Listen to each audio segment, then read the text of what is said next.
की इस पावन भूमि पर मां भारती को प्रणाम करता हूं।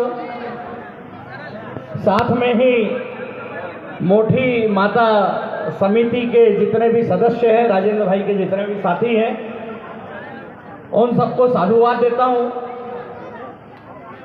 मेरे क्षेत्र के लोकप्रिय सांसद जी, पंधाना क्षेत्र की विधायिका जी, परमार जी, सेवादास जी, बहन सोलंकी जी, मेरे भाई त्रिलोक जी और उपस्थित राज्यपाल जी, पूरा मंच को प्रणाम करता हूं।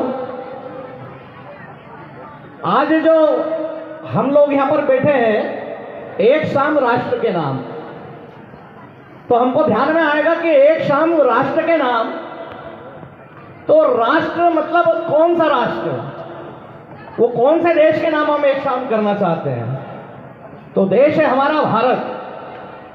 तो सबसे पहले ये जो 14 अगस्त है, ये हमारे लिए अखंड भारत स्मृति दिवस है। इस भारत के टुकड़े किए गए थे, और टुकड़े भी काहे के लिए किए गए थे? टुकड़े भी थे धर्म के आधार पर। तो सबसे पहले मैं यहां से एक संकल्प दिलवाऊंगा। मैं कहूंगा भारत, आपको 3 बार बोलना है, अखंड हो, अखंड हो, अखंड हो। ध्यान में आया ना? तो ये उद्घोष 3 बार लगेगा, क्योंकि ये शाम सिर्फ शहीदों को याद करने की शाम नहीं है। ये शाम भारत को पुनः अखंड करने की रात है। तो भारत, आवाज नहीं आ रही है। देश की अखंडता के लिए मंच से भी, दाएं से भी, बाएं से भी, माता भी, बच्चे भी, सबने बोलना चाहिए, भारत, भारत,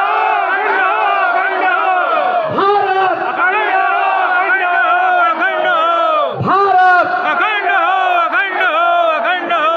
तो छेगांव की इस पावन भूमि से आज हमने भारत की अखंडता का संकल्प लिया।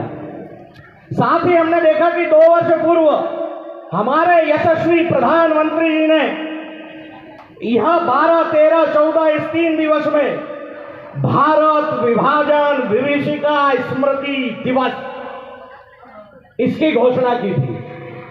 और यह दिवस की घोषणा इसलिए नहीं की थी कि हम एक रात आए, थोड़े बहुत गाने बजा लें, दे दी आजादी खड़क बिना ढाल, हम गाने बजा लें देशभक्ति के, उससे पूरी होने वाली है क्या? वो पूरी होगी कि जब हमें पता लगेगा कि इस भारत को खंडित करने में कितनी यातनाएं, कितनी पीड़ाएं हमने झेली, हमारी माताओं ने, हमारी बहनों ने, हमारे बच्चों ने झेली।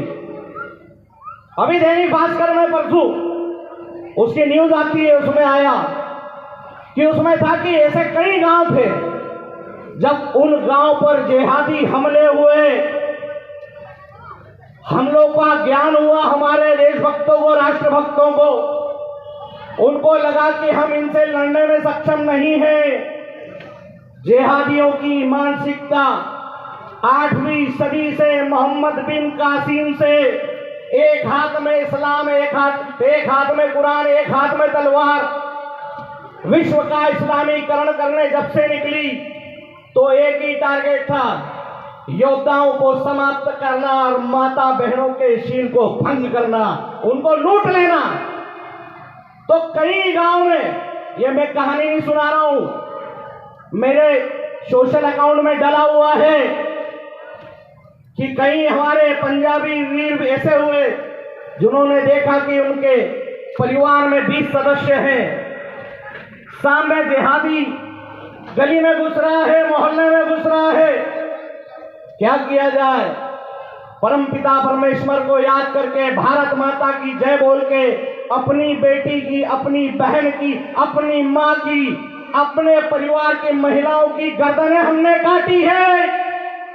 उसके बाद हमने इन जिहादियों से लड़के वह हमने लाहौर खोया, वह कराची खोया, वह रावलपिंडी हमने खोया है।